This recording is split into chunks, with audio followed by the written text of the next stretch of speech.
ឈ្មោះនួនល្អងគេថាអូនខ្មៅតែតាមការពិត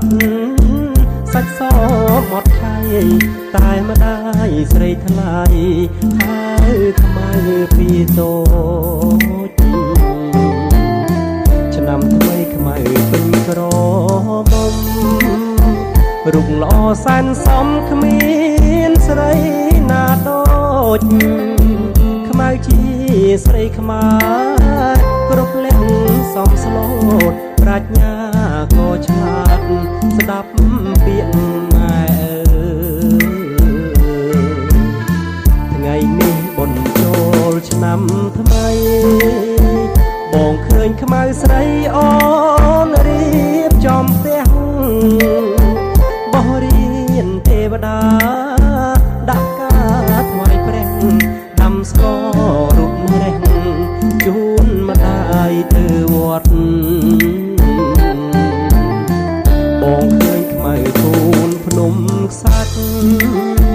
រួញអូនដាក់បាតដងទឹកស្រង់ព្រះជួនងារឃើញបងញញឹមសែនស្រស់អូនខ្មៅតែឈ្មោះសាច់សដូចសំឡី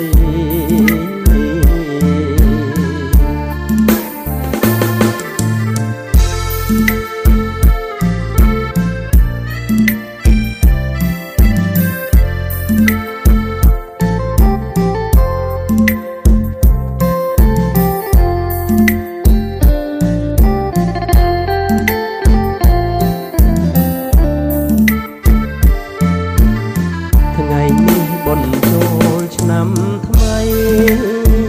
បងឃើញខ្មៅស្រីអូនរៀបចំផ្ទះបោះរៀនទេវតាដាក់ការថ្វាយព្រះដាំស្លរូបរះជូនម្ដាយទៅវត្តបងឃើញខ្មៅគូនភ្នំខ្សាច់